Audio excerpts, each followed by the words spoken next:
विश्व वंदनीय तथागत सम्यक संबुद्ध विश्व रत्न बोधिसत्व डॉक्टर बाबा साहब अम्बेडकर और जिन जिन महापुरुषों ने, महानायिकाओं ने हमारे हक और अधिकार की लड़ाई लड़ी, उन सभी महापुरुषों को, महानायिकाओं को मैं त्रिवार नमन करता हूं।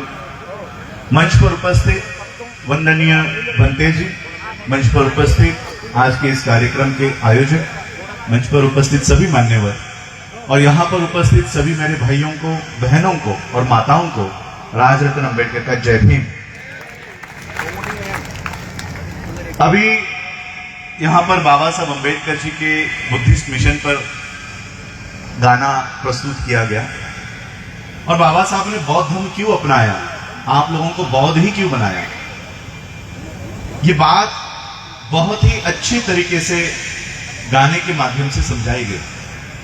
इसी बात को मैं थोड़ा और आगे रखना चाहता हूं कि बाबा साहब को क्यों जरूरत पड़ी आप लोगों को एक नया धम्म, एक नया मार्ग देने की। बाबा साहब अम्बेडकर जी का बुद्धिस्ट मूवमेंट मैं आप लोगों को समझाना चाहता हूं।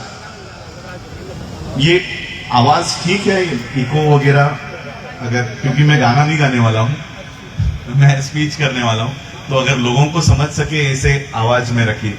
Thank you.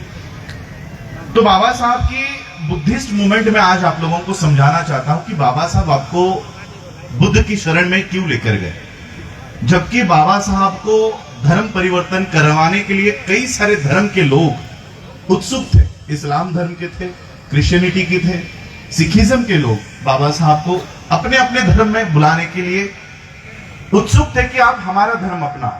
लेकिन इतना होने के बावजूद बाबा साहब ने किसी अन्य धर्म को स्वीकारने के बजाय बाबा साहब ने बुद्ध का धर्म ही क्यों चुना। इसकी शुरुआत में जब बाबा साहब परदेश से अपनी पढ़ाई पूरी करके आए, पूरी करने के बाद जब बाबा साहब ने भारत की परिस्थितियों का आकलन किया, उस दिन से बाबा साहब ने इस मिशन को चलाया। देखिए, मैं बाबा साहब के जीवन से जुड़ी हुई कुछ उदाहरण आपको देना चाहता हूं। 1917 में बाबा साहब भारत में लौट कर आए, अपनी पढ़ाई पूरी करके आए और उसी समय भारत में, उस समय अंग्रेजों का शासन हुआ करता था, अंग्रेजों का राज हुआ करता था और अंग्रेजों के राज में हर 10 साल के बाद उनके कानूनों में, उनके संविधान में बदलाव हुआ करते थे। और 1917 का दौर, 1917-1920 का दौर ऐसा था कि वहां पर एक नया और कानून, नए और प्रावधान मिलने जा रहे थे। साइमन कमीशन का नाम सुना है? साइमन कमीशन, बच्चे हिस्ट्री के क्लास में नारा, हम लोग भी बचपन में नारा देते थे, साइमन गो बैक, साइमन चले जाओ। साइमन को क्यों भगाना चाहते थे? भारत के इतिहास में हमको साइमन को भगाने की मूवमेंट यहां पे शुरू हुई, लेकिन उसी साइमन के सामने बाबा साहब ने साक्ष्य दी है। बाबा साहब ने उस साइमन को समझाकर कहा है क्यों यहां की ब्राह्मणिकल कल्चर, ब्राह्मणी व्यवस्था साइमन को क्यों भारत से भगाना चाहते थे। जब भारत में नए संविधान या नए प्रावधानों की शुरुआत हो रही थी, तब साइमन कमिटी, साइमन समिति को भारत में भेजा गया कि जाओ, आने वाले संविधान में इस देश के लोगों को क्या क्या अधिकार देने चाहिए, इसका मुआयना करके आओ। तो ये साइमन कमीशन भारत में आया। साइमन कमीशन भारत में आने के बाद यहां के बड़े बड़े नेताओं ने साइमन से मुलाकात की। गांधी जी ने भी साइमन से मुलाकात की और गांधी जी ने साइमन को पूछा कि आप भारत में आए हो और 1935 का गवर्नमेंट ऑफ इंडिया एक्ट बनने जा रहा है, तो उस गवर्नमेंट ऑफ इंडिया एक्ट यानी नए कानूनों में आप क्या क्या देने वाले हो, हमें बताओ। तो साइमन ने कहा कि हम आने वाले संविधान में भारत के लोगों को वोट का अधिकार देने के लिए आए, वोट का अधिकार देना चाहते हैं। तो गांधी जी ने कहा कि ठीक है, आप लोगों को वोट का अधिकार दो, लेकिन हमारे धर्म में इंटरफेयर नहीं करना। अब साइमन ने कहा हमें आपके धर्म से क्या लेना देना, हम आपके धर्म में कोई इंटरफेयर करने के लिए नहीं आए। तो गांधी जी ने कहा अगर इंटरफेयर नहीं करना चाहते हो तो हमारा धर्म के अनुसार इस देश में जो लोग पढ़े लिखे हैं, और जो लोग 8वीं पास होने का सबूत दिखा सकते हैं, ऐसे ही लोगों को वोट का अधिकार देना होगा। दूसरा वर्ग, इस देश में जो लोग राजा है, महाराजा है, ऐसे ही लोगों को वोट का अधिकार देना होगा। और तीसरा वर्ग, जो इस देश में टैक्स भरता है, प्रॉपर्टी टैक्स भरता है, ऐसे ही लोगों को वोट का अधिकार देना होगा। साइमन ने कहा ठीक है, हम ऐसे लोगों को वोट का अधिकार देंगे। इस तरह की साक्ष्य, इस तरह की मुलाकात साइमन के साथ गांधी जी की हुई और गांधी जी चले। अब साइमन इस आधार पर भारत में वोट का अधिकार देने के लिए तैयार हो गया। और ये बात बाबा साहब अंबेडकर जी को पता चली कि गांधी जी ने इस तरह का बयान साइमन को दिया है, और इसलिए बाबा साहब साइमन से मिलने के लिए निकल पड़े। गांधी जी जो गए वो चुप कर गए, और बाबा साहब जो गए वो डंके की चोट पर लोगों के सामने गए। और बाबा साहब ने साइमन को समझाते हुए कहा कि अगर गांधी जी के अनुसार इस देश में अगर आप वोट का अधिकार दोगे तो हमारे लोगों को वोट देने का अधिकार मिलेगा ही नहीं। साइमन ने पूछा कैसे नहीं मिलेगा, हमें बताओ। बाबा साहब ने कहा मनुस्मृति के अनुसार हम लोगों को पढ़ाई लिखाई करने का अधिकार ही नहीं है। जब हम लोगों को पढ़ाई लिखाई करने का अधिकार ही नहीं हो तो 8वीं पास किए हुआ सबूत हमारे पास कहां से आएगा। मनुस्मृति के अनुसार हमें पैसे कमाने का अधिकार नहीं, हमें जमीन खरीदने का अधिकार नहीं। अगर हमारे पास पैसे ही ना हो, जमीन ही ना हो, तो उसके ऊपर टैक्स भरी हुई रिसीट हमारे पास कहां से आएगी। प्रॉपर्टी टैक्स की रिसीट कहां से आएगी, इनकम टैक्स की रिसीट कहां से आएगी। और हमारे कोई राजा नहीं है, महाराजा नहीं है, तो वो भी अधिकार हम लोगों को नहीं मिलेगा। साइमन ने बाबा साहब से पूछा तो अगर आप लोगों को वोट देने का अधिकार देना हो तो हमें क्या करना होगा। बाबा साहब ने कहा एक तो हमारे पास 8वीं पास होने का सबूत आपको दिखाने के लिए नहीं है, हमारे पास इनकम टैक्स की, प्रॉपर्टी टैक्स की कोई रिसीट आपको दिखाने के लिए नहीं है। लेकिन एक बात है जो हम जरूर साबित कर दे सकते हैं, वो ये है कि हम इस देश में पैदा हुए हैं और हम हर साल हमारी उम्र बढ़ती है। और इसलिए अगर आपको, हम लोगों को, इस देश के लोगों को वोट देने का अधिकार देना हो तो आप हमारे उम्र के आधार पर दीजिए। साइमन ने बाबा साहब की इस बात को माना और उस समय 1917-1920 में इन्होंने एडल्ट फ्रेंचाइज नाम का कानून तैयार किया। वो कानून आज भी भारत में लागू है और उस कानून के तहत 21 साल के, उस समय 18 साल था, 21 साल था, अब 18 साल हो गया है। बाबा साहब अंबेडकर जी के वजह से आज भी इस देश में सभी लोगों को आज समान वोट का अधिकार प्राप्त होता है। ये केवल बाबा साहब अंबेडकर जी की देन इस भारत के लोगों के लिए है। और जब बाबा साहब को ये वोट का अधिकार प्राप्त हुआ तब तिलक नाम का ब्राह्मण, तिलक नाम सुना है आपने, महाराष्ट्र का बाल गंगाधर तिलक नाम का एक ब्राह्मण था। उसने इसी तरह की सभाएं पूरे महाराष्ट्र में आयोजित की और महाराष्ट्र में लोगों को जा जाकर बताया कि तेली, कुनबी और कुनभटों को संसद में जाके क्या हल चलाना है, इन्हें क्यों चाहिए वोट का अधिकार। बाबा साहब वोट का अधिकार साइमन से लेकर आ रहे हैं, लेकिन यहां की जो ब्राह्मणी व्यवस्था है वो कहती है कि इस देश के लोगों को वोट का अधिकार नहीं मिलना चाहिए। एक तरफ बाहर से, भारत के बाहर से आए हुए लोग भारत के अछूतों को, भारत के दबे कुचले लोगों को अधिकार देना चाहती थी, लेकिन यहां की ब्राह्मणिकल सिस्टम, यहां की ब्राह्मणी व्यवस्था भारत के लोगों को अधिकार नहीं देना चाहती थी। गांधी नहीं देना चाहते, तिलक नहीं देना चाहते थे।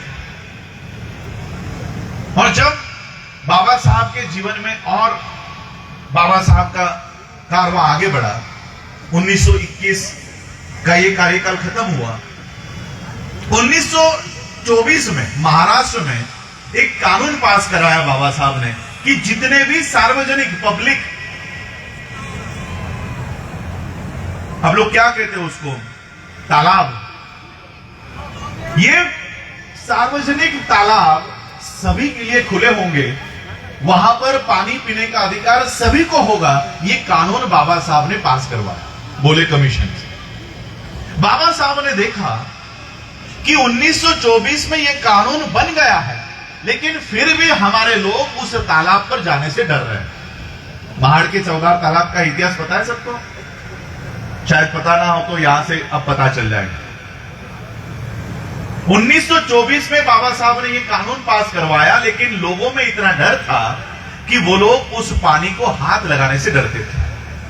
तो बाबा साहब ने 1924, 1925, 1926 और 20-22 मार्च 1927 तक लोगों में जा जाकर ऐसे बैठकें करवा कर बाबा साहब ने लोगों में जागृति निर्माण की। और 20 मार्च 1927 को लगभग 50,000 लोगों के साथ बाबा साहब महाड़ के उस चौदार तालाब पर पहुंचे।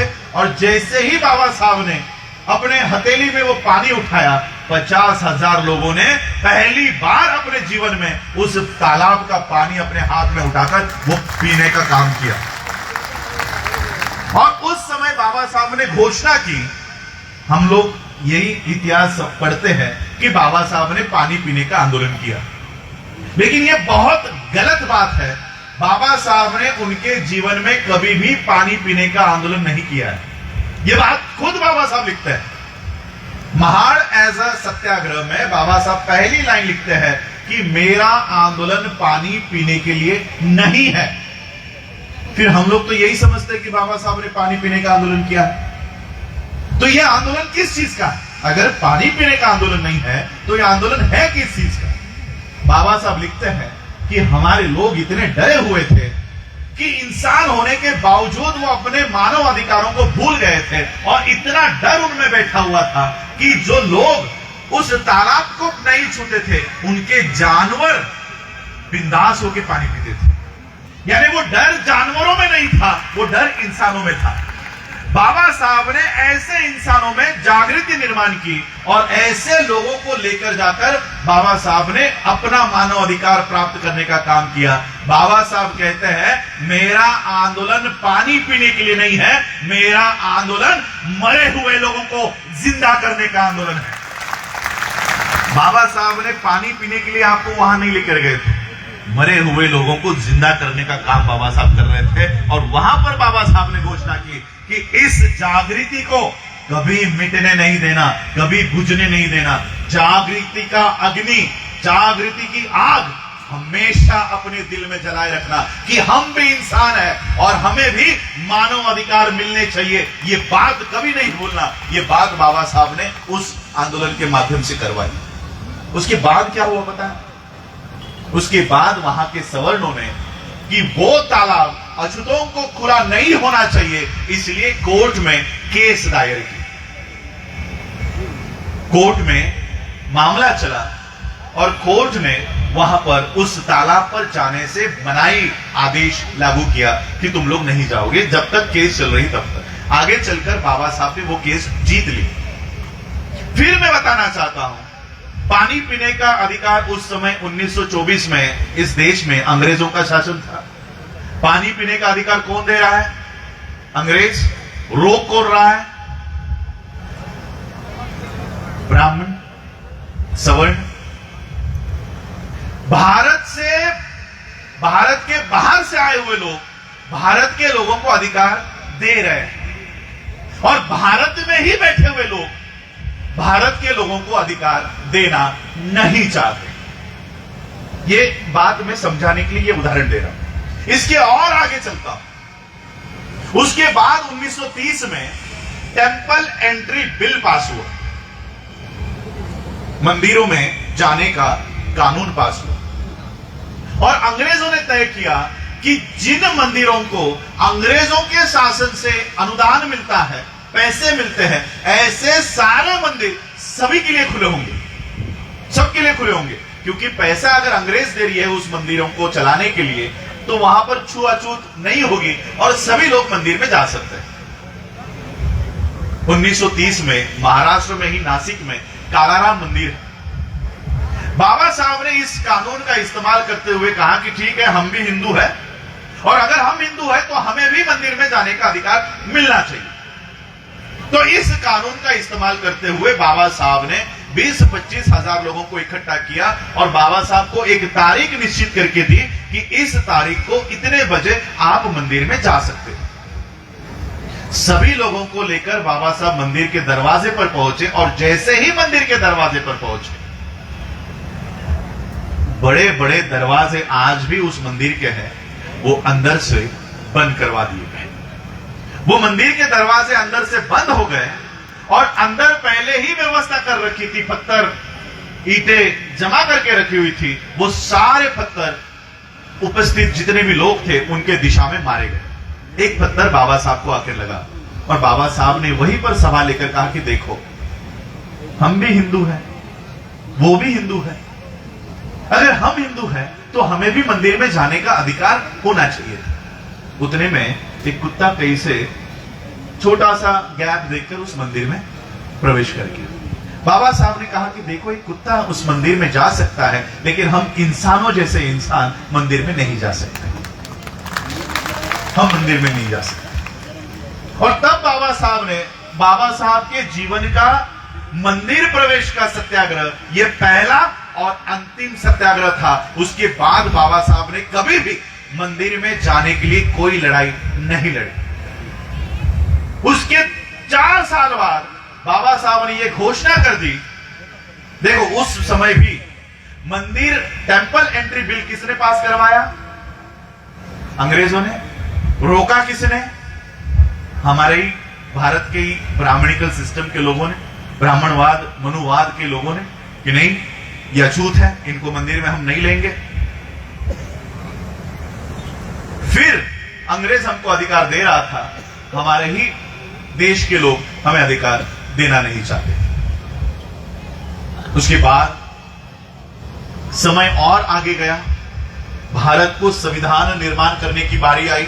अंग्रेजों की कमर टूट गई थी भारत को संभालते संभालते। वर्ल्ड वॉर की वजह से अंग्रेजों के पास अब उतने देश संभालने की ताकत नहीं थी, तो अंग्रेजों ने कहा कि ठीक है, हम भारत को आजादी देने को तैयार है, लेकिन हम आजादी ऐसे ही नहीं देंगे।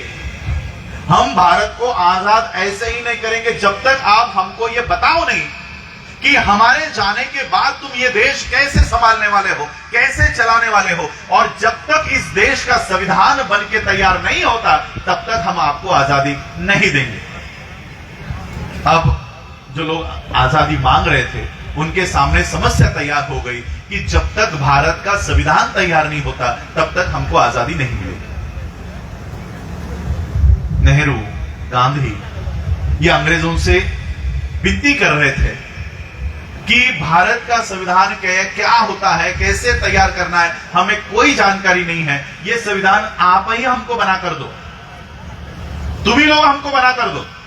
अंग्रेजों ने कहा, अरे तुम लोग मूर्ख हो, तुम्हारे पास डॉक्टर अंबेडकर है, जाओ अपना संविधान डॉक्टर अंबेडकर से लिखवाओ।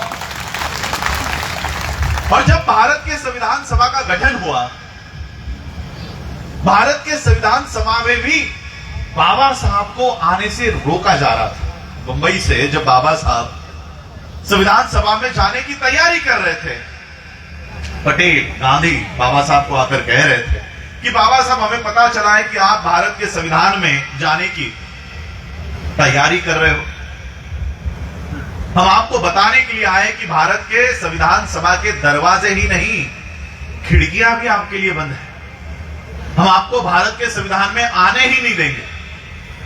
लेकिन फिर बाबा साहब अंबेडकर जी को पश्चिम बंगाल में बुलाया गया और वहां से एक सीट बाबा साहब को दी गई और फिर बाबा साहब संविधान सभा में गए। संविधान सभा में जाने के बाद भी इनके षड्यंत्र बंद नहीं हुए और जब भारत का विभाजन हो रहा था, तब बाबा साहब की जो चुनाव क्षेत्र था, जहां से बाबा साहब जीत कर गए थे, केवल उतना ही चुनाव क्षेत्र पाकिस्तान को दे दिया गया ताकि बाबा साहब भारत के संविधान सभा के सदस्य ना रह सके। अब बाबा साहब की सदस्यता खत्म हो गई। बाबा साहब को पता चला कि ये जानबूझकर मेरे साथ अन्याय किया गया है। बाबा साहब ने फिर अंग्रेजों को पकड़ा और अंग्रेजों से यह बताया कि किस तरह से उनके साथ षड्यंत्र हुआ है। रामसे मैकडॉनल्ड ने नेहरू को बुलाया और नेहरू को कहा कि तुम लोगों को अगर आजादी चाहिए तो जब तक तुम लोग डॉक्टर अंबेडकर को संविधान सभा पर चुनकर नहीं लाते, तब तक आजादी नहीं दूंगा। अब नेहरू की समस्या हो गई, आजादी तो चाहिए। और बाबा साहब को अगर संविधान सभा पर नहीं लेकर आए तो आजादी नहीं मिलेगी। और फिर बाबा साहब को कांग्रेस के कोटे से फिर से एक सीट खाली करके फिर से बाबा साहब को संविधान सभा पे लाया गया। ये मैं इसलिए बता रहा हूं, यहां पर भी अंग्रेज हमको अधिकार दे रहा है और देना कौन नहीं चाहता? ब्राह्मण। अब देश आजाद हो गया, अब अंग्रेज तो चले गए और किनके हाथों में देश सौंप कर चले गए? जो 1917 से 1917, 1924, 1930, 1943 जो हमको अधिकार ही नहीं देना चाहता था, उसके हाथ में देश देकर चले गए। अब बताओ किससे लड़के मांगोगे? अंग्रेज तो चला गया, अब मांगोगे किससे? जो तुमको पानी पीने का अधिकार नहीं देना चाहता था, जो तुमको वोट का अधिकार देना नहीं चाहता था, जो तुमको मंदिर में जाने का अधिकार नहीं देना चाहता था, जो तुमको संविधान सभा में आने नहीं देना चाहता था, अब देश उसी के हाथ में चला गया। अब किससे मांगोगे? किसके पास जाओगे? तो बाबा साहब ने देखा कि देश तो आजाद हो गया। बाबा साहब ने संविधान 26 नवंबर 1949 को भारत को सौंपा और सौंपते हुए क्या कहा पता है? जिन बाबा साहब अंबेडकर जी ने इतना संघर्ष करके, उनकी शारीरिक परिस्थिति नहीं थी, फिर भी सिर्फ देश का ही नहीं, पूरे विश्व का, पूरे दुनिया का सर्वोत्तम सर्वोत्कृष्ट संविधान बाबा साहब ने भारत को निर्माण करके दिया। और ये इसलिए नहीं कह रहा हूं कि मैं बाबा साहब के परिवार का वंश हूं, इसलिए नहीं कह रहा हूं। ये बात खुद बराक ओबामा कबूल करता है। भारत के संविधान को पढ़ने के बाद बराक ओबामा कहता है कि बाबा साहब अंबेडकर अगर हमारे देश में पैदा हुए होते तो हम सूरज का नाम बदलकर उसको डॉक्टर अंबेडकर कर देते। ये केवल भारत के संविधान को पढ़ के। दुनिया का सबसे महान संविधान अगर किसी देश का है तो इस देश का है, भारत का है। ये पूरा विश्व कबूल करता है, पूरा विश्व कबूल करता है। लेकिन जिन्होंने ये संविधान निर्माण किया वो खुद संविधान देते हुए कहते हैं कि संविधान कितना ही बढ़िया क्यों ना हो, संविधान मैंने निर्माण किया है, वो सबसे बढ़िया है मुझे मालूम है, लेकिन संविधान कितना भी बढ़िया क्यों ना हो, संविधान कितना भी अच्छा क्यों ना हो, उसको लागू करने वाले लोग, उसको चलाने वाले लोग अगर लायक नहीं है, लायक नहीं है का दूसरा अर्थ क्या है? नालायक है। अगर संविधान चलाने वाले लोग नालायक है तो संविधान किसी काम का नहीं होगा। ये खुद विश्व के सबसे बढ़िया संविधान निर्माण करने वाले महान संविधानकार कहते हैं कि संविधान किसी काम का नहीं होगा जब तक इसको लागू करने वाले लोग लायक ना हो। और आज कौन लोग हैं? संविधान कौन चलाता है? आप लोग चलाते हो, मैं चलाता हूं। संविधान कहां से चलता है? संविधान चलने वाला जो भवन है उसे क्या कहते हैं? संसद, पार्लियामेंट। अब मुझे बताओ, क्या आज की स्थिति में संविधान चलाने वाले लोग लायक है या नालायक है? नालायक है। और पता है ये सिर्फ नालायक नहीं है, इनका चरित्र क्या है पता है? ये कौन वो लोग हैं जो आज भारत के संसद में आ बैठे हैं, जो संविधान की दुहाई दे रहे हैं, जिनका भेजा हुआ आदमी संविधान को नतमस्तक होकर संसद की सीढ़ियां चढ़ता है और उसी संविधान को अंदर बैठकर खत्म कर रहा है। कौन है? इनका चरित्र क्या है? जब संविधान सभा का गठन हुआ तब इस देश में एक संस्था ऐसी थी, एक संगठन ऐसा था जिसका कहना था कि अगर पाकिस्तान की निर्मित धर्म के ऊपर हो रही है तो भारत को संविधान निर्माण करने की कोई जरूरत नहीं है, भारत का निर्माण भी धर्म के आधार पर होना चाहिए। और अगर भारत का निर्माण धर्म के आधार पर होना चाहिए तो धर्म का संविधान पहले से ही मौजूद है, नया संविधान बनाने की जरूरत नहीं है। तो बताइए, धर्म के आधार पर भारत में जो संविधान था उसका नाम क्या था? मनुस्मृति। मनुस्मृति कहता है ढोल, पशु, शूद्र और नारी, ये सभी हैं ताड़न के अधिकारी। इन्हें पीटो। महिला अगर घर से बाहर निकलती है तो उसको पीटो। शूद्र अगर अपना अधिकार मांगता है तो उसे पीटो। मनुस्मृति कहता है शूद्र अगर पढ़ाई लिखाई करता है, वेद सुनता है, तो कान में शीशा पिघला के डालो। शूद्र अगर पढ़ाई लिखाई की बातें देखता है तो उसकी आंखें निकालो। पढ़ाई लिखाई की बातें करता है तो उसकी जबान काटो। ये मनु का कानून आज भी कहता है, आज भी कहता है।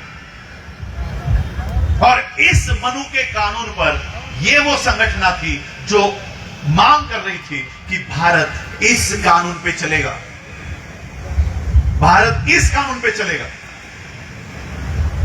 और यह वो संगठन थी जो भारत के संविधान को बनाने के कार्रवाई में रोड़ा डाल रही थी, भारत का संविधान बनने नहीं दे रही थी। और इसी वजह से इस संगठन के ऊपर 3 बार बैन लाया गया, इनकी कार्रवाई को रोका गया, इनके लोगों को अरेस्ट किया गया। क्यों? क्योंकsion ये वो लोग थे जो भारत का संविधान बनने नहीं दे रहे थे। उस संगठन का नाम क्या है पता है? आरएसएस। आज जो पार्टी सत्ता में है वो पार्टी किसकी विंग है? आरएसएस। अब मुझे बताओ, जो संस्था, जो संगठन भारत का संविधान बनने ही नहीं देना चाहती थी, अब उन्हीं की पार्टी अगर संसद में है तो क्या वो संविधान को चलाएगी? नहीं। जो लोग संविधान बनाने ही नहीं देना चाहते थे वो संविधान के ऊपर कैसे चलेंगे? अब मुझे बताओ, अब किससे मांग करोगे? बाबा साहब उस समय अंग्रेजों से सारे अधिकार लेकर आपको दे रहे थे, अब अंग्रेज भारत में नहीं है, अब किसके पास जाओगे? बाबा साहब ने 2022 नहीं, 2023 नहीं, बाबा साहब ने आने वाले 5000 सालों का विचार करके हमारे लिए प्रावधान बनाकर चलेगा। हमारे लिए आने वाले 5000 सालों का आकलन बाबा साहब ने किया है। बाबा साहब को पता था 2014 में ऐसा नालायक व्यक्ति इस देश का प्रधानमंत्री बन जाएगा जो हमारे लोगों के अधिकार छीनेगा। उस समय मेरे लोग कहां जाएंगे? उस समय मेरे लोग कहां जाएंगे? उस समय बाबा साहब की शारीरिक परिस्थिति भी नहीं थी। 1950 में जब संविधान लागू हुआ तब बाबा साहब ने उसी समय तय किया कि मैं मेरे लोगों को भारत के इस व्यवस्था के स्वाधीन करके नहीं जा सकता। भारत के व्यवस्था के, ब्राह्मणी व्यवस्था के स्वाधीन करके नहीं जा सकता।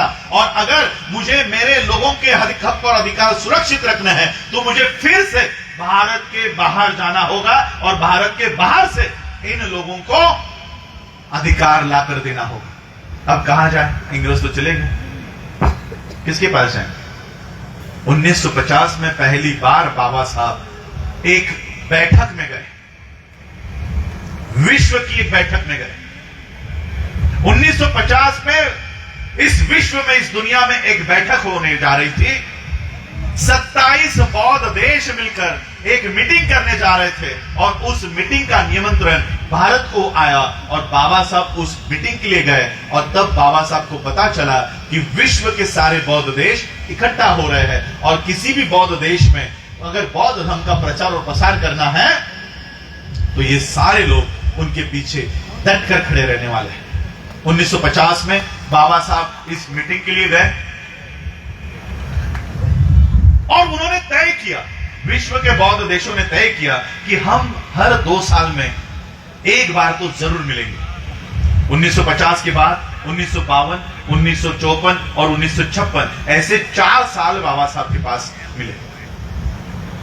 1952 में बाबा साहब इस बैठक में नहीं गए। बाबा साहब ने सोचा चलो शायद ब्राह्मणी व्यवस्था में कुछ बदलाव हुआ होगा, उनके विचारों में, उनके दिलों में कुछ परिवर्तन हुआ होगा। इसलिए बाबा साहब 1952 में पार्लियामेंट के इलेक्शन के लिए खड़े हो गए। बाबा साहब 1952 में मेंबर ऑफ पार्लियामेंट के लिए, सांसद के इलेक्शन के लिए खड़े हुए। बाबा साहब का उस समय का क्वालिफिकेशन था MA, MSc, DSc, LLD, DLitt, bar at law, MPhil, संविधान निर्माता, जिन्होंने 2 साल पहले भारत को संविधान निर्माण करके दिया है, ऐसी व्यक्ति भारत के पार्लियामेंट के लिए, पार्लियामेंट के चुनाव के लिए खड़ी होती है। बताओ क्या कोई भी पार्टी बाबा साहब को हराने के लिए कोई भी पार्टी कैंडिडेट खड़ा करेगी? कोई भी पार्टी ऐसे व्यक्ति को हराने के लिए कभी खड़ी नहीं होगी, लेकिन बाबा साहब को हराने के लिए श्रीपाद अमृत डांगे कोकणस्थ ब्राह्मण खड़ा हुआ। और केवल खड़ा ही नहीं हुआ, काजोल नाम का एक चौथी फेल आदमी इसको खड़ा कराया, ज्यादा से ज्यादा लोगों को खड़ा कराया और बाबा साहब के वोट काटने का काम किया। इतिहास में पहली बार इतने पढ़े लिखे व्यक्ति को, संविधान निर्माता को चौथी फेल आदमी ने हराया। चौथी फेल आदमी। बाबा साहब को अंदेशा हो गया कि जो लोग मुझे न्याय नहीं दे रहे, वो आने वाले समय में मेरे लोगों को क्या न्याय देंगे, आने वाले समय में मेरे लोगों को क्या न्याय देंगे।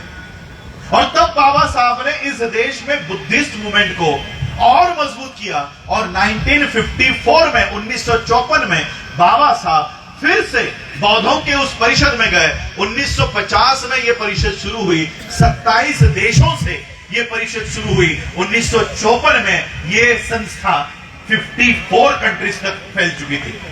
कितनी? 54 बौद्ध देश इस संस्था से जुड़ चुके थे। और आज 2023 में इस संस्था में 135 देश जुड़े हुए हैं। 135 देश, बौद्ध देश।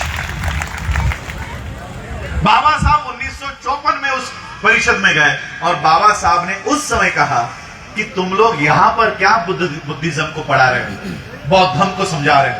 अब भारत में आओ और भारत के लोगों को बौद्धम समझाओ। मैं भारत के लोग आपके पीछे खड़ा करने का काम मैं भारत में करता हूं। आप लोग भारत को बौद्ध धर्म का केंद्र बिंदु करो, मैं पूरा सहायता आप लोगों को करता हूं। बाबा साहब ने हम लोगों को इनसे जोड़ा, इन लोगों को भारत में लाया और 1956 में 5 लाख लोगों के साथ बाबा साहब ने बौद्ध धर्म की दीक्षा ले ली।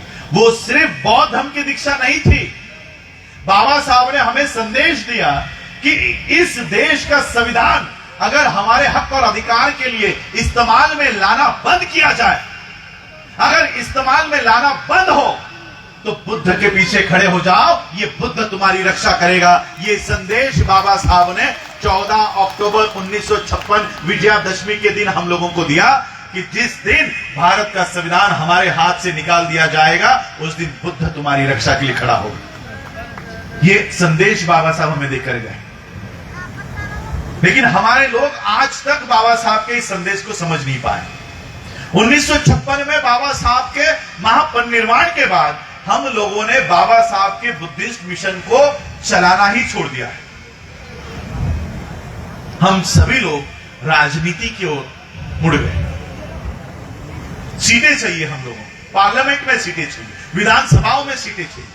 हम लोग जितना राजनीति में दिलचस्पी रखते हैं, उतना धम्म में हम लोग आज भी दिलचस्पी नहीं रखते। ये जो झंडा आप लोगों ने लगाया है, ये धम्मध्वज कहते हैं इसे। हमारे बच्चे चाहे वो राजस्थान के हो, हरियाणा के हो, यूपी के हो, मध्य प्रदेश के हो, महाराष्ट्र के हो, ये सभी राजनीति के झंडे अपने कंधों पर लेके उनकी पार्टियां बढ़ा रहे हैं। उनकी पार्टियां, झंडे आप लोग ले रहे हो, बाइक के ऊपर लगा रहे हो, गाड़ी के ऊपर लगा रहे हो, उनकी पार्टियां बढ़ा रहे हैं। उनके झंडे, उनकी पार्टियों के झंडे आपके स्टेट के बाहर नहीं। बीजेपी के झंडे 7-8 राज्यों के बाहर नहीं है। कांग्रेस के झंडे 7-8 राज्यों के बाहर नहीं। हमारे यहां पर शिवसेना पार्टी है, महाराष्ट्र के बाहर नहीं है। एनसीपी है, महाराष्ट्र के बाहर नहीं है। ऐसे झंडे अपने खांधों पे ले रहे हो जो एक स्टेट के बाहर नहीं है, 2 स्टेट के बाहर नहीं है। ऐसे झंडे अपने कंधों पे लेने के बजाय ये धम्मध्वज 135 देशों के ऊपर लहराता है। ये झंडा अपने कंधे पे लो और बाबा साहब की बुद्धिस्ट मूवमेंट को खड़ा करो। किसी और की पार्टी खड़ा करने के बजाय बाबा साहब की बुद्धिस्ट मूवमेंट खड़ी करो। हमारे लोगों में डर क्या है पता है? नहीं, हम लोग बुद्धिस्ट हो गए तो रिजर्वेशन चला जाएगा, आरक्षण चला जाएगा, बहुत होने के बाद हमको सरकारी नौकरी नहीं मिलेगी, बहुत होने के बाद हमें स्कॉलरशिप नहीं मिलेगी। ये डर है ना आपको? इस डर को बाबा साहब ने उसी समय एड्रेस किया था, उसी समय बताया था। बाबा साहब ने ये बात लोगों को समझाई कि आरक्षण ज्यादा देर ये लोग तुमको नहीं देने वाले। ये बात बाबा साहब के 15 अक्टूबर 1956 के स्पीच में लिखी हुई है। बाबा साहब लिखते हैं, आरक्षण सूरज और चांद है तब तक नहीं रहने वाला, ये कभी ना कभी मिटने वाला है, कभी ना कभी जाने वाला है। मुझे आप बताओ, यहां पर बैठे हुए कितने लोग हैं जो इन 4 या 5 सालों में आईएएस बने हैं? रिजर्व सीट से कोई क्लर्क बना है?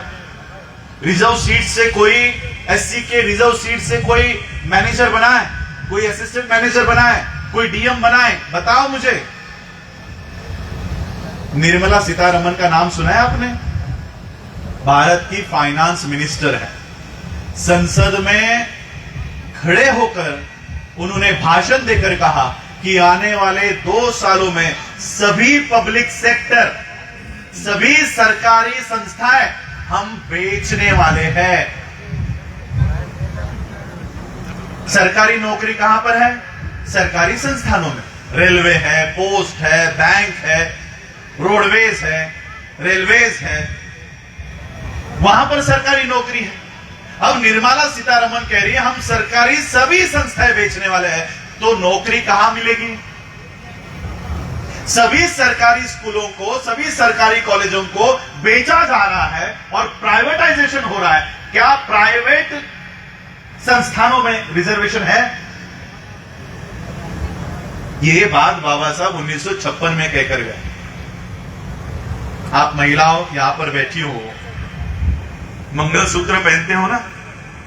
बाबा साहब ने ये बात उस समय समझाई, महिलाओं का उदाहरण देते हुए कहा कि क्या आप आपके बेटी का हाथ ऐसे लड़के के हाथ में दोगे जो 2 दिन के बाद मरने वाला है? दोगे? आप लोग महिला दोगे किसी अपनी बेटी का हाथ ऐसे लड़के के हाथ में दोगे जो 2 दिन बाद मरने वाला है? कोई नहीं देगा। बाबा साहब कहते हैं कि जो पति जीने ही नहीं वाला, जो लड़का जीने ही नहीं वाला, उसके नाम का मंगलसूत्र क्यों पहने हैं? आप लोगों को आगे चलकर आरक्षण मिलने ही नहीं वाला, तो उस आरक्षण के लिए महार, मातंग, चमार, ढोर, मेघवाल, गढ़ियारा, इस जाति के नाम के मंगलसूत्र गले में क्यों पहनो?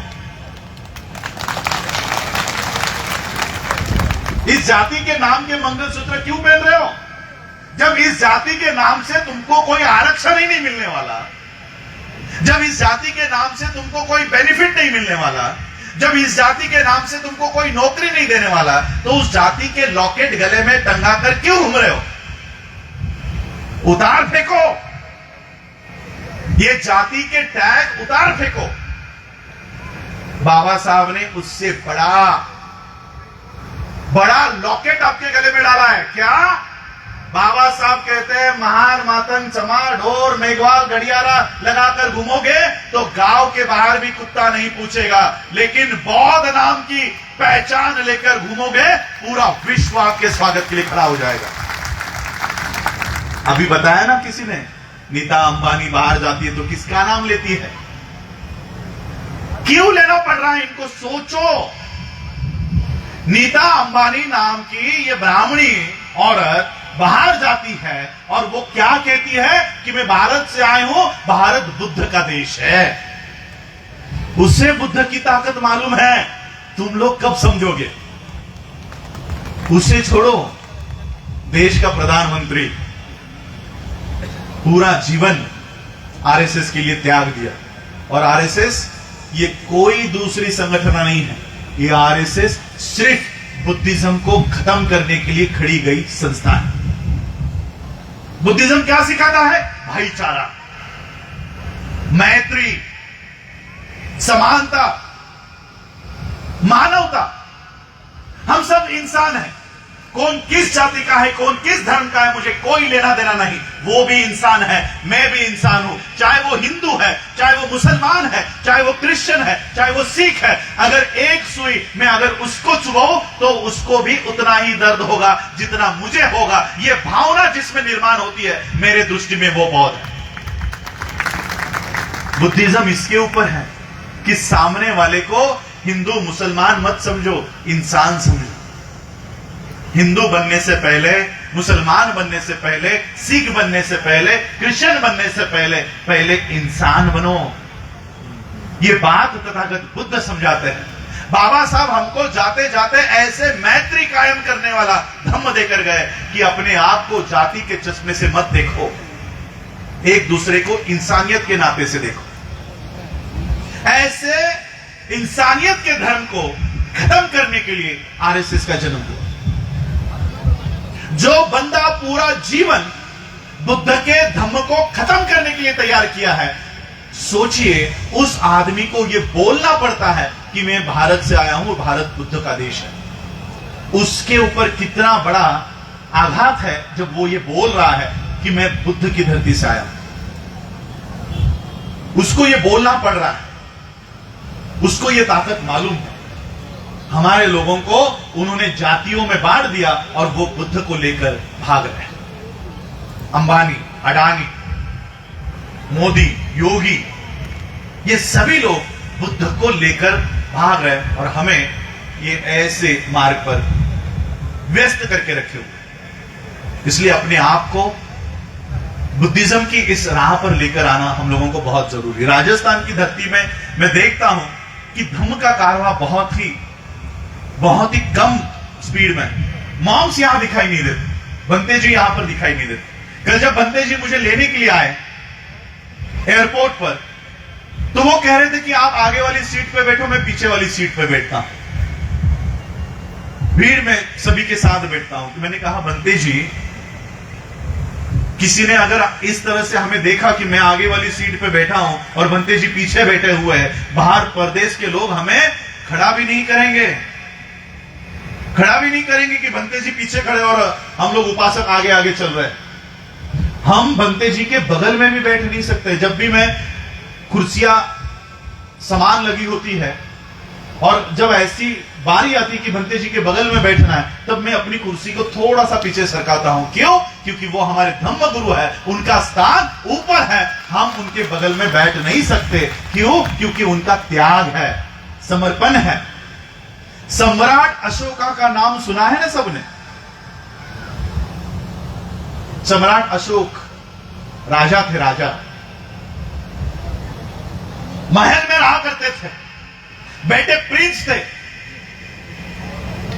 बच्चे प्रिंस थे, बेटी प्रिंसेस थी, युवराज थे।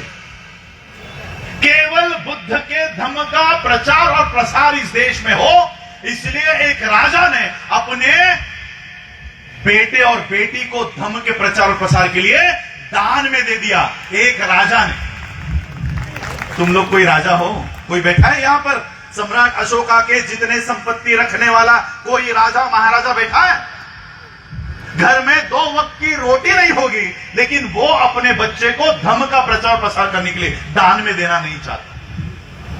और वो बोलते समय कहेगा कि भारत बौद्धों में होना चाहिए, भारत में बौद्ध धर्म का प्रचार और प्रसार होना चाहिए, ये सबको लगता है। लेकिन मेरा बच्चा संघ में शामिल होकर धम्म का प्रचार नहीं करेगा। मैं बाबा साहब की बौद्ध धर्म की ये संस्था चलाता हूं। मुझे बहुत अच्छा लगा जब मैं बंते जी से जब बात कर रहा था, वो कह रहे थे कि मैं पीएचडी हूं, मैं लेक्चर्स लेता हूं। एज देखो उनकी। अगर इस तरह के बंते इस भारत में 100 भी तैयार हो गए तो बाबा साहब ने दिया हुआ वचन कि मैं भारत को बौद्धमय करूंगा, ये ज्यादा दूर नहीं होगा। इस सपने को, इस संकल्प को हम पूरा कर सकते हैं अगर भंते जी से जैसे भंते इस देश में तैयार हो। हमको भंते के तौर पे कौन देते हैं पता है? भंते जी।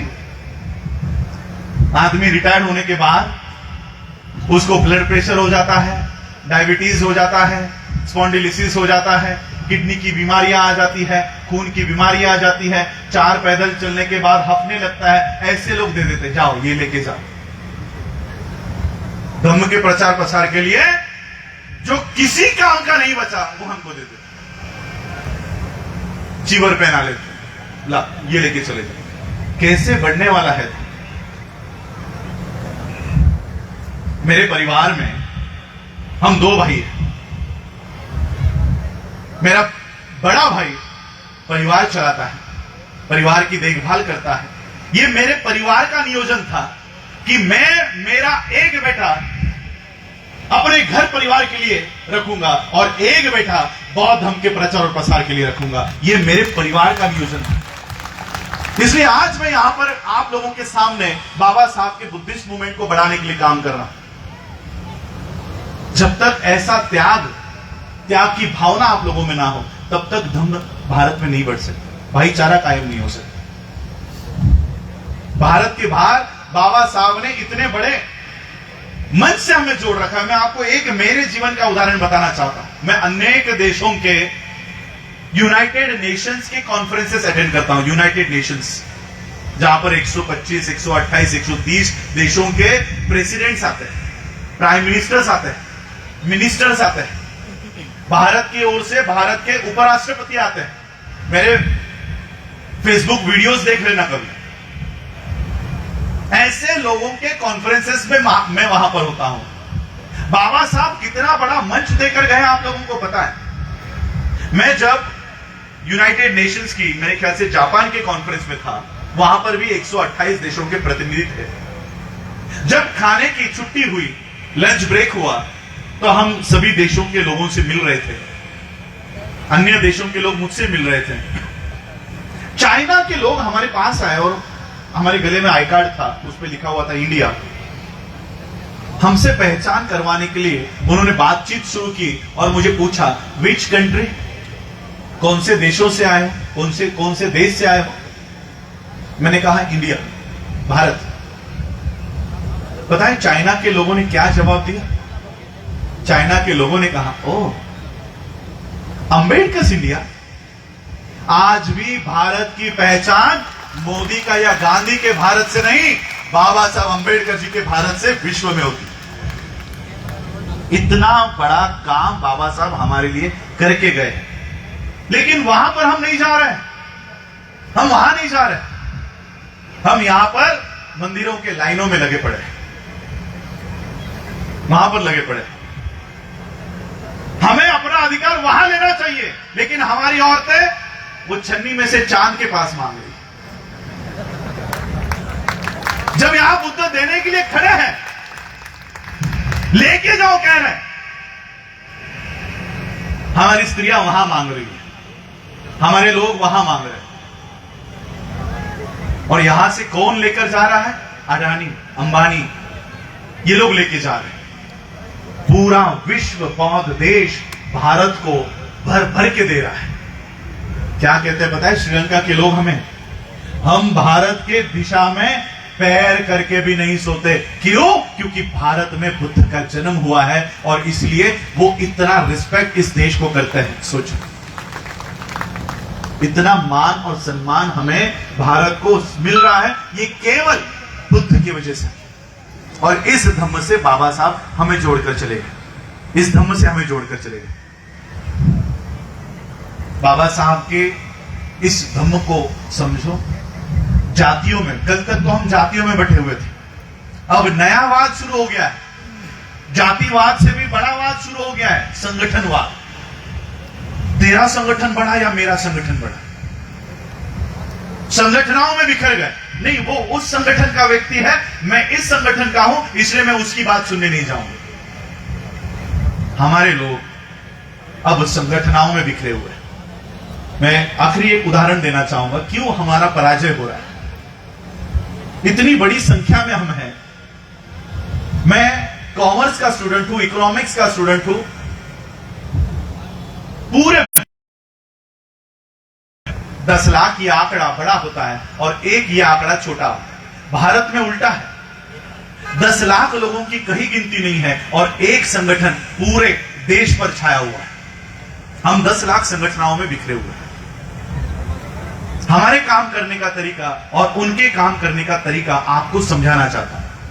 आरएसएस इस देश में एक ही संगठन है, लेकिन पूरे देश पे उसने कब्जा किया है। मीडिया उनके हाथ में, सुप्रीम कोर्ट उनके हाथ में, प्रशासन उनके हाथ में, राज्यसभा उनके हाथ में, सारी विधानसभाएं उनके हाथ में, संसद उनके हाथ में। पूरा देश आज सिर्फ एक संस्था चला रही है और सिर्फ अंबेडकर नाम लेकर इस देश में 1 लाख से भी ज्यादा संस्थाएं काम कर रही है। Ambedkar organisation, Ambedkar welfare society, Ambedkar ठिकाना, अंबेडकर फलाना, सिर्फ अंबेडकर नाम से 1 लाख संस्थाएं, बुद्ध के नाम से अलग,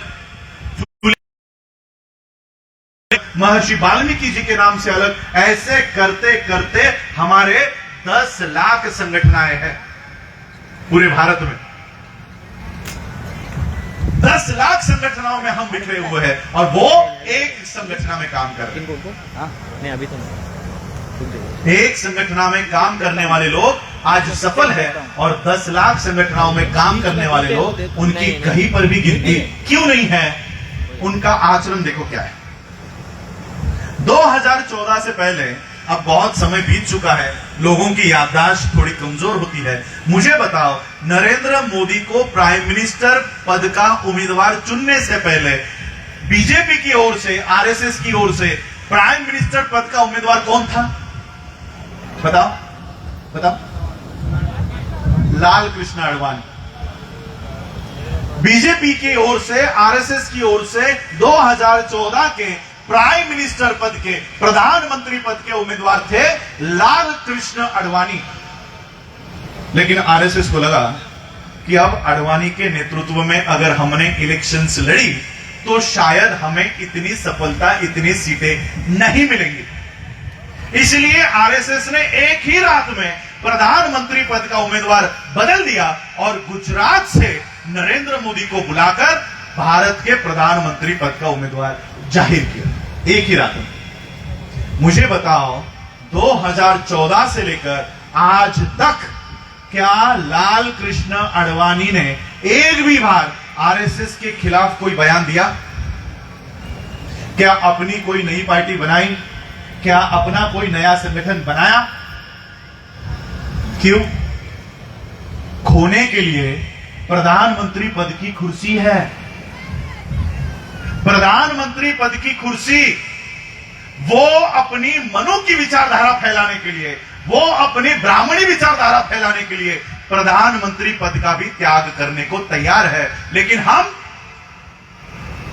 हमें तहसील का भी छोटा सा पद नहीं दिया गया ना, तो हम क्या करते हैं पता है? उस संगठन को छोड़ते हैं और नया संगठन बना लेते हैं। तहसील का पद छोड़ो, इस कार्यक्रम में अगर नाम भी नहीं लिया, मेरा नाम नहीं लिया, मुझे बैठने के लिए कुर्सी नहीं दी, मेरा सम्मान नहीं किया, आज से मैं इस संस्था से इस्तीफा देता हूं और नई संस्था बनाता हूं। हमारे लोग छोटे छोटे पदों के लिए अपने संगठनों को तोड़ रहे हैं और वो मनु के विचारधारा को फैलाने के लिए प्रधानमंत्री पद का भी त्याग करने को तैयार है। प्रधानमंत्री पद का भी त्याग करने को तैयार हो जाए और हम लोग छोटे छोटे पदों के लिए एक दूसरे के टांग खींच रहे हैं। मैं अध्यक्ष या तू अध्यक्ष, मैं राष्ट्रीय अध्यक्ष या तू राष्ट्रीय अध्यक्ष, इसके ऊपर लड़ाई। इसलिए मैं बुद्ध की एक बात आपको समझाकर अपनी वाणी को विराम दूंगा। तथागत बुद्ध चारिका किया करते थे, चारिका के बारे में आपको समझाया। बुद्धिज्म में एक नियम है कि बौद्ध धर्म को दिन में कम से कम 5 घरों में समझाकर ही भोजन प्राप्त करेंगे। मेरा काम, बौद्ध भिक्षु का काम क्या होना चाहिए कि बुद्ध की जो वाणी है, बुद्ध के जो विचार है, बुद्ध की जो शिक्षाएं है, वो घर घर जाकर लोगों को समझानी है और उसके बाद जो लोग आपको देंगे वही लेकर खाना है। तो बुद्ध का ये नियम था, खुद बुद्ध भी इसे फॉलो करते थे और ऐसे ही चारिका करते करते वो एक गांव से दूसरे गांव, दूसरे गांव से तीसरे गांव ऐसे भ्रमण किया करते थे। तथागत बुद्ध एक बार अपने संघ के साथ ऐसे ही भ्रमण करते करते, चारिका करते करते ऐसे गांव में यहां पहुंचे जहां पर सिर्फ घर बचे हुए थे, ना पेड़ थे, ना जानवर थे, ना इंसान थे। बुद्ध ने देखा कि ये कैसा विचित्र गांव, यहां पर जीवन दिखाई नहीं दे रहा, पेड़ पौधे दिखाई नहीं दे रहे, पानी दिखाई नहीं दे रहा, जानवर दिखाई नहीं दे रहा। बुद्ध के साथ जो भिक्षुक थे, भिक्षुओं ने बुद्ध से पूछा कि हे तथागत, ये कैसा विचित्र गांव है, यहां के लोग कहां चले गए? बुद्ध ने कहा, जाओ जाकर देख कर आओ कि यहां के गांव के लोग गए कहां पर। सारे बौद्ध भिक्षु उन घरों में गए। घरों में जाकर उन्होंने देखा, बुद्ध भी एक घर में गए। बुद्ध ने भी देखा कि सभी जो लोग हैं वो अपने अपने घरों में मरे पड़े, और पता नहीं कब से मरे पड़े। उनके सिर्फ पिंजर उन घरों में, और वो पिंजर भी एक गड्ढे के अंदर है। सभी भिक्षुओं ने यही जानकारी हासिल की और सभी भिक्षु बुद्ध के पास आए और बुद्ध को कहा कि घर के सभी लोग घर के अंदर मरे पड़े, और विशेष बात यह है कि सभी लोग एक गड्ढे के अंदर मरे पड़े। ये गड्ढे के अंदर कैसे है, इसका रहस्य हमें बताओ। बुद्ध ने सारी बातों की समीक्षा की, आकलन किया, और बुद्ध को पता चला कि क्या हुआ होगा। बुद्ध ने कहा कि इस गांव पर पिछले 7-8 सालों से बारिश ही नहीं हुई। इस गांव पर अकाल पड़ा हुआ है, बारिश नहीं हुई, और बारिश की तलाश में, पानी की तलाश में यहां के जानवर ये गांव छोड़कर चले गए, पेड़ पौधे मर गए। लेकिन इस गांव के लोग गांव को छोड़कर जाना नहीं चाहते थे, गांव की जमीन छोड़कर जाना नहीं चाहते थे, अपनी खेती छोड़कर जाना नहीं चाहते थे, अपने घर छोड़कर जाना नहीं चाहते थे। इसलिए पानी की तलाश में सभी लोगों ने अपने अपने घरों में कुआं खोदना शुरू किया। अपने अपने घरों में कुआं खोदना शुरू किया, और कुआं खोदते खोदते वो उसी गड्ढे में मर गए।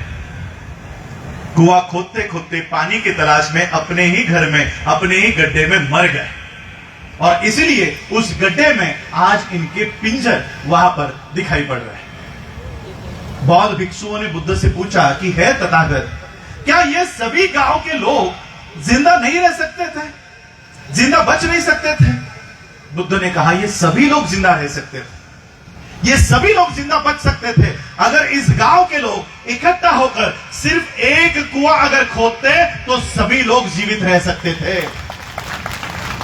हमारे साथ भी वही हो रहा है, हमारे साथ भी वही हो रहा है। हम लोग भी अपना अपना अलग अलग कुआं खोद रहे हैं। चमार अपना अलग कुआं खोद रहा है, मेघवाल अपना अलग कुआं खोद रहा है, महार अपना अलग कुआं खोद रहा है, गड़ियारा अपना अलग कुआं खोद रहा है, अपने अपने जाति के कुएं खोद रहे हैं। एक दिन ये जाति के कुएं खोदते खोदते उसी जाति में मर जाओगे और अपना इतिहास हमेशा के लिए भुला दोगे। और इसलिए अगर जीवित रहना चाहते हो तो इन जातियों को छोड़कर सिर्फ बौद्ध धर्म का एक कुआं खोदो, और वो जो पानी आप लोगों को मिलेगा वो अपने आने वाले नस्लों तक, आपको हजारों साल तक वो पानी रहे। इसलिए इन जातियों को छोड़ो। सादा मूंछ रखने पर आपकी हत्या होती है। हत्या होने के बाद लाखों लोग इकट्ठा होते हैं, लाखों लोग इकट्ठा होते हैं, थोड़ी देर धरना प्रदर्शन करते हैं और फिर अपने अपने घरों में निकल जाते हैं। न्याय, न्याय मिला, न्याय मिलता है, और कितने साल ऐसे ही करते रहोगे? मूंछ रखने पर मार दिया जा रहा है, पानी के घड़े को हाथ लगाने पर मार दिया जा रहा है। अरे जिस धर्म में आपको पानी के घड़े को हाथ लगाने पर मारा जाता है, मूंछ रखने पर मारा जाता है, ऐसे धर्म को त्याग क्यों नहीं करते हो? और जो समानता सिखाता है, भाईचारा सिखाता है, मानवता सिखाता है, ऐसे धर्म में आप समाविष्ट क्यों नहीं होते? और इसलिए बाबा साहब इस वजह से हमको बौद्ध धर्म में लेकर आए कि यही वो एक धर्म है, यही वो एक मार्ग है जहां आपकी जातियां नष्ट हो जाएंगी, अन्यथा जाति कभी नहीं नष्ट होगी, कभी नहीं नष्ट होगी। जाति नष्ट करना चाहते हो तो बाबा साहब ने दिए हुए बौद्ध धर्म के इस महासागर में आओ। बाबा साहब ने जो उदाहरण दिया वो अपने गाने के माध्यम से बताया कि जिस तरह से अलग अलग नदियां महासागर में जाकर मिलती है और उस नदी के पानी को महासागर में मिलने के बाद कोई अलग करके नहीं बता सकता कि ये गोदावरी का पानी है या ये कृष्णा नदी का पानी है या किस नदी का पानी है, ये कोई अलग करके नहीं बता सकता। उसी तरह से बौद्ध धर्म में आओ, अपनी जातियां छोड़कर बौद्ध धर्म में आओ और सिर्फ बौद्ध पहचान इस देश में कायम करो, सिर्फ बौद्ध पहचान। जाति की पहचान छोड़ो, एनिहिलेशन ऑफ कास्ट बाबा साहब ने कहा।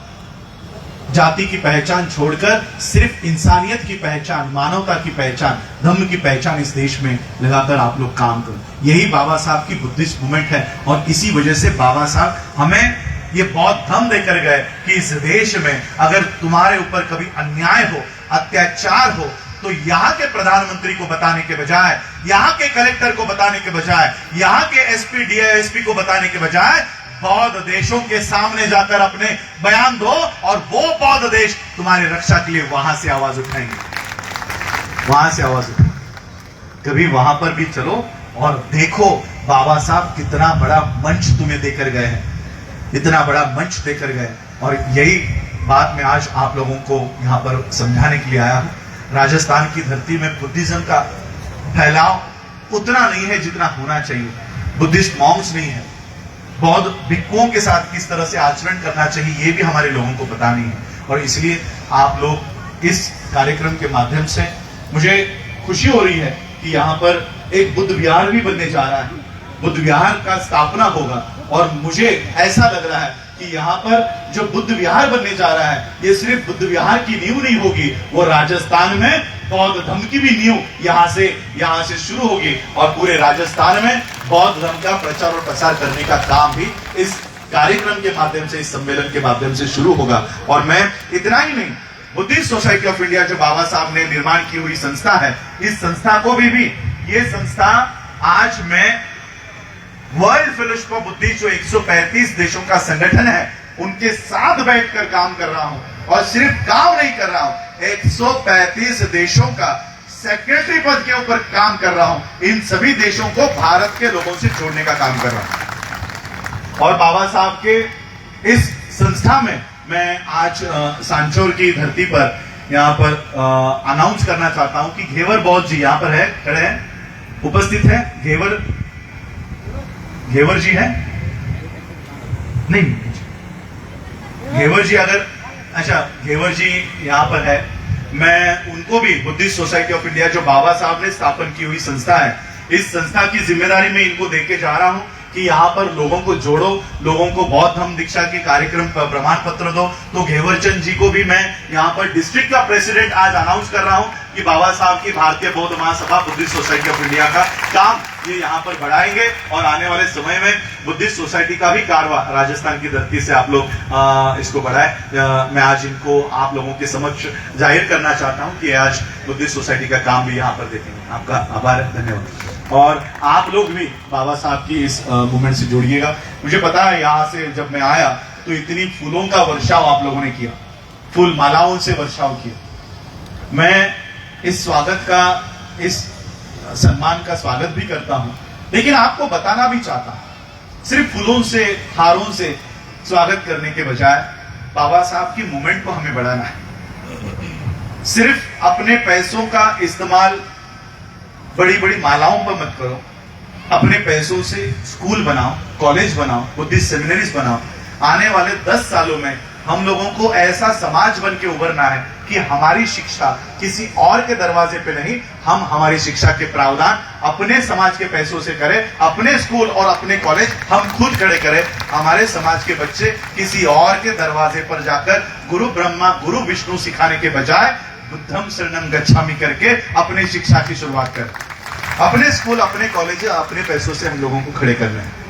मैं अपने पिता से हमेशा कहा करता था कि लोग इतने फूल माला मुझे क्यों पहनाते हैं, मैंने तो ऐसा कुछ किया भी नहीं। तो मेरे पिताजी मुझे समझाते थे कि ये फूल माला तुम्हारे लिए नहीं है, तुम्हारे शरीर में जो डॉक्टर बाबा साहब अम्बेडकर जी का खून दौड़ रहा है, ये उस खून का सम्मान है। और इसलिए इस भावना से मैं इस सम्मान का स्वागत करता हूं, लेकिन ये आशा भी करता हूं कि आने वाले समय में बाबा साहब की बुद्धिस्ट मूवमेंट, बौद्ध कारवा आप लोग राजस्थान की धरती से यहाँ से चलाओगे।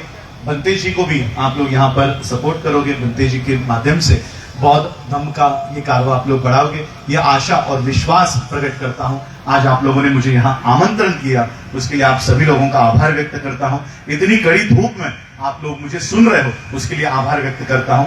आप लोगों ने मुझे सुना, उसके लिए बहुत बहुत आभार, धन्यवाद। जय भीम, नमो बुद्धाय, जय भारत। फिनिश करो।